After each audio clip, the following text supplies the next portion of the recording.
Hey guys, welcome to Chandy, Kathy, and Crew.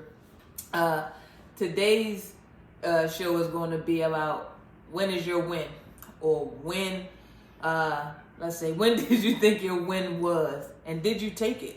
And I often say that opportunities are given, but chances are taken.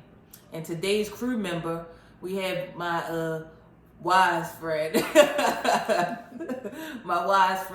Lo, and she's from Missouri, right? Correct.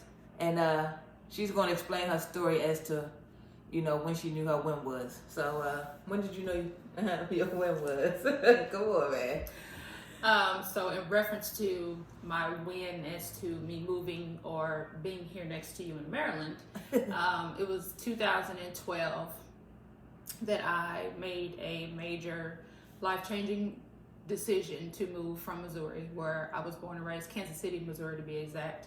And I moved to Maryland with a college friend that at the time we had just reconnected maybe 2 years before that. We met in 1999 and we went to college together, and we were roommates together, and then we kind of lost contact after college. So she and I both reconnected in about 2010, 11-ish, I'd say. And we were both getting our masters. And in the midst of that, we graduated. I had a graduation party and she came, and then she had a graduation party and I attended, and she made an announcement to everybody that she was moving to Maryland. And I was like, what? And generally from Kansas City, people who move, they would either move to Texas or Atlanta. Those were like the common places. So Maryland was just something odd. It wasn't a normal thing. And so I just kind of was like, wow, in shock. So I went home a couple of days after that. I kind of reached out to her and was like, what's your plan? And she's like, I really don't have one. She was like, I came up with this place or this state. She did a project for her master's program, and they had to do something on demographics, and she was just studying Maryland for whatever reason. And that's kind of how she chose the place. And she said she just wanted something different. And so she decided to move. And so I was like, wow, like it's just that simple, like no purpose or specific reason, just something you wanted to do. So I was like, wow. So I kind of dwelled on it a little bit, and then I reached out to her again and was like, well, what would you think about me coming with you? And she was just like, absolutely, that would be amazing. Like not realizing she had a little fear and reservation. So to be able to go with somebody that would be comforting for her, and then just her reaction to me was like, okay, cool. So I considered it. So I made the decision maybe early April to move, and everything just kind of started happening. So for me, I'm the type of person, when I make a decision, I always consult God just to kind of make sure that I'm not moving on my own will, and it's something that He actually is in agreement with. So my sign of Him being in agreement is how things work out. So I started the planning process. I had just moved in an apartment, and it was like maybe my 6th month. So I'm looking at, I'm gonna have to pay all this money if I want to break my lease, that type of deal. So I kind of went to them, and they were okay. They were like, if you wanted to get out within the next 30 days, we wouldn't charge you anything extra. Then it was okay. I had this whole house full of furniture. The decision, would I move everything I had down there, or would I sell it because it was so expensive to move? So long story short, I ended up putting everything on Craigslist. I had never, ever, ever, ever done that. And I was super scared, with the stories of people meeting you up and killing you, or I didn't want to die trying to sell no furniture. So I ended up actually doing the Craigslist situation. And at the time, I had just recently went natural, so I would go to the barber, my brother, every week and get my hair trimmed up. So I was at the barbershop, and I got a notification from this person who was interested in buying everything I had put up, like the whole house, the living room, the bedroom, the whole nine. He wanted it all. And I was like, this is odd, and I'm like, man, I don't really trust it. So my brother shut down his schedule for the day and was like, I'm gonna go with you. So he went with me to meet the guy. Come to find out, the guy went to high school with my brother. Sweet. So immediately, my brother was there. It was somebody he recognized, he knew. The man wanted everything. He gave me cash for everything I had asked for. He went and rented a U-Haul, and in one day, my house was empty. Wow. So from getting out of my lease and being able to sell everything, that was to me my sign that everything was okay, and it was God's stamp of approval. So the next thing was finding somewhere to stay. So I stayed with my mother until it was time to leave, and I saved. And so all these things just kind of like fell into place. Right. We planned to leave in August. She left in August. I did not, because my sister was pregnant and she didn't tell anybody, and I didn't want to leave without meeting my nephew. So I stayed a little bit. I didn't leave until Thanksgiving of that year, 2012 to be exact. But everything just worked out. We went down just to scope out the area, because we initially were going to move to Temple Hills. Okay. And then we realized, And so then we found some other little areas close by. We were Oxon Hills and just all these different places. And we were like, yeah, no. So we ended up in Baltimore, because one of the spots we visited when we came to check everything out, my roommate that came with me, she was a boarder in someone's home for like a couple of months until I arrived. And that actually was around the corner from where we had initially wanted to stay, but they weren't open. So we ended up in Baltimore County, Pikesville, and we were there for 4 years, 4 or 5 years together before we branched off, and we now live on our own. Actually, she has moved to North Carolina, but it was just one of those things where the opportunity presented itself in a way that I had never expected. Again, I always say we met in college for my need to be able to be where I am now. Okay. Because again, we lost contact, and when we picked back up, it was necessary. And I just took that opportunity, and I absolutely think it's the best decision that I've made in my adult life. Wow.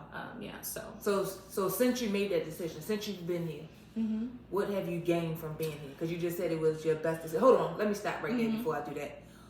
Initially, what was your thought for coming here? Was it any agenda? Was it something you were trying to do, or it's just, hey, I'm going to Maryland? You like, okay. Well, really, when she first, to me, it was just a fresh start. I had fresh start. Not long ago, I had a divorce. I had gotten my master's, and so it was like, you know what, I was 30 at the time. I didn't have any kids. Right. So it was really nothing stopping me from trying. And then if it didn't work, I could always come back home and start all over if necessary. But I just wanted to try. And again, I had never been one to think about moving out of state. That just wasn't, I lived in a nice little area. I was doing good, so I was cool. So when the opportunity came to me, that is what made me know that it was more so something I needed to do, because I wasn't looking for it. It literally fell in my lap.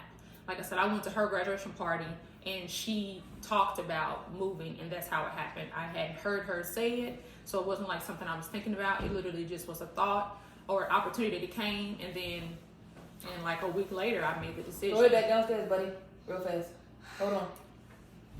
Right. So, that's just kind of how it happened. So for me, it was just how everything unfolded was a sign to me that it was just something for me to actually take the initiative to do. Cool. All right. So then back to my initial question. From the time you got here, you said it was the best decision. What makes it the best decision? Explain, a little bit if you can. What makes it the best decision? Well, I've gotten to, I think, just in chronological order. Okay. When I first got here, not having a job. Right. I left with 4 or 5 months worth of savings from my previous job, and that's all I had. So in reference to my faith, it has pretty much just been the foundation of where my faith is now. Wow. I've had faith and believed in God, before, but I truly had to 100% rely on Him to take care of me and all my needs, and just the ways I couldn't even, the stories of how He's just financially blessed me before I got here. And when I first got here, it's just mind-blowing. So my faith has been grown or strengthened. I've been stretched spiritually. I found one of the best spiritual fathers since I've been here. Okay. Where I am now spiritually, I 100% give credit to my current church home. Again, it was just where I needed to be. The level of word and just growth that I've gotten since I've been here has helped me with all the other adventures that I've taken on.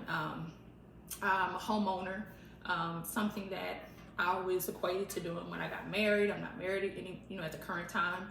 Just things that I just had the tenacity to do that before I may have been a little bit more reserved. Right. I'm an entrepreneur. I have my own business. Nice. And so just a lot of things that I've done. My current job was given to me through a conversation at my first job that I wasn't even looking for. Right. So a lot of things, again, have just been unfolding for me. I make double of what I made when I was back in Kansas City, and I thought I was fine. Right. Again, I don't believe I would be where I am had I not moved when the opportunity came. So those are the main things that stick out as far as me feeling like it was the best thing for me, because it has truly allowed me to grow in ways that I didn't know I needed to grow, because I thought I was fine. Right. And so I've learned a lot about myself. And it's one thing to be surrounded by the people that you know you grew up with. Like all my friends and family I have here now, they're mine. Like it's not I grew up with such and such and we've been friends. Like this is my family or my group of friends that I've gained through my own connections, my own relationships. So it lets you see what you can accumulate in life detached from your family or your upbringing. So it's a good feeling. So this is, when everything in Maryland is mine. So if I had a family, it would be our grandmother, me. She lived in Maryland, and this is where we came from. Like it's me setting the foundation of my legacy, I would say. Okay. So yeah. Nice. Cool. So again, opportunities are given. She had the opportunity. She took the chance. It wasn't like, oh, the opportunity given and I'm gonna play the fence. No, she decided. The one thing you need to ask yourself, what will life look like if I stop playing it safe? So many things come at us, but yet because we're scared or we don't know anything or we have nobody to lean on. Like she said, sometimes you gotta use your faith, and faith without works is absolutely nothing. Yeah. And one thing, the biggest thing is, telling my family, I would tell my family and everybody's like, what? The first thing a lot of people get hung up on was, you got a job? Right. Is that why you're moving? And whenever I would say no, they'd be like, you crazy, immediately. And then never shook me. Like that never bothered me. If anything, it fired me up more, because I'm like, I'm gonna prove to you that I know why. I literally had peace with it. And that's another thing. When you make a decision, you have to be at peace with it yourself, because the response of others could make you waver or doubt yourself. Like you have to absolutely know when is your time. And I go back to your relationship with God or whatever spiritual being you have. You have to tap into that to get the comfort or the confirmation that what you're doing is what you're supposed to be doing. So I have so many people now that will apologize and like, you know what, you really have done it out there. And I really, because again, people aren't used to seeing that. And sometimes you have to be the one to show people that it is possible, because you come from a group of people or family where people don't take chances. Stepping out and just moving just because you are tired and you want something new, that's not the norm. People stay in the same place, they stay stagnant, they suffer, and they just become complacent. And so when you take the initiative to do something completely outside of what everybody's used to seeing, then you become the oddball. And so sometimes you just have to be comfortable being the oddball. And I've always been okay with no one agreeing with what I wanted to do, as long as I was okay with it. And one of the biggest stories or the biggest blessings to me, and it wasn't because of the situation or what happened, it was just the confirmation that God was with me. The car at the time that I had when I was going to move to Maryland, I had a Chrysler Pacifica, ran beautifully, had it for like 3 years, it was paid for, and that's what I was going to pack up my stuff and move here with. So the week before I moved, I had my cousin, a family mechanic, change my tires, give me an oil change, tune up, the whole nine, because I'm about to travel and drive, and I wanted to make sure my car was good. Well, I gave my car to him. He called me, and he was like, cuz I don't know how to tell you this, but I did all the work on your car, and I went to test drive it, and it just died. He said, your transmission went out. And at the moment, I'm like, what? Like, this is a week before I'm supposed to move, and my transmission went out, and I'm like, oh my gosh. So I immediately was like, Lord, I don't know what to do. Right. And for a moment, I got a little discouraged, because I'm like, I ain't got no way to get there. Right. And as soon as I got scared or afraid, I immediately realized this was my first test to show God that I trusted him and that I believed him. Because when everything was going great, I had the confidence. This was my first negative, and I had to show him that I had that exact same faith and trust. So what I did was I looked at the situation and the blessings in it, because even though I needed a new car, I still had a job, because I hadn't not worked within 30 days. Because you need to go buy a car, you have to have show 30 days of pay stubs. Okay. I had valid pay stubs, so I went and bought a brand new car. I did not have a job. No pay. They didn't know that, but I still had pay stubs according to them, you know, to show them. So I went and bought a brand new car. And the thing about the car I bought, when I went to the dealership, it was a Ford dealership. It was up the street from my mom's house, and I didn't tell nobody. I had a friend come get me, and I had her take me up to the dealership. And so when I got to the dealership, it was a Nissan Altima sitting there, and it had $10,000 on the window. And I was like, why is this car so low? It was like a 2013. This was 2012. And it had like it was just $10,000. They said, when we have a car that is not our brand, longer than 30 days, we have to reduce it down to the minimum price possible. So it would been on the lot 32 days. So when I got there, it was at $10,000. I got a 2012? 2013. I mean 2013 and 2012? And it was And you got it for $10,000? $10,000. And the mileage on the car was Come like 23,000. It was a business car that they would use, so it was nothing but highway miles. It was just sitting there. So that was my first test. I believe I passed with flying colors, because again, it doesn't mean that you don't get discouraged, but I didn't let that stop me. So the same day my car died, I got blessed with a brand new car. And that car, you know, drove me.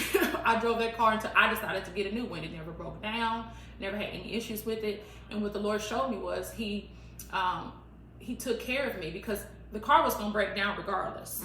The Pacifica. It's a matter of when. Because it could have broken down while I was driving out in the middle of the world trying to get here. Then I really would have been in a panic. I couldn't have got a new car. It could have broke down a month and a half later when I got there and didn't have a job to show a pay stub to get a new car. So it was the timing of when he allowed something that was going to happen anyway. It was just the timing of when he allowed it to where it didn't impact what I was trying to do. So just learning from those experiences. And seeing still God's hand in everything that he had given me the okay to do. And it didn't mean that it was going to be perfect. It didn't mean that it was going to be without issues. But when the issues came, he immediately made a way for me to keep going. So if nothing else, if you're doing something that is life-changing, or you feel it's your win is to change, just don't let the circumstances dictate your end. Say that one more time. Don't let your circumstances dictate your end. You heard it. Don't let your circumstances dictate your end. Man, again, I'm going to say it one more time. Opportunity presents itself. Chances are taken.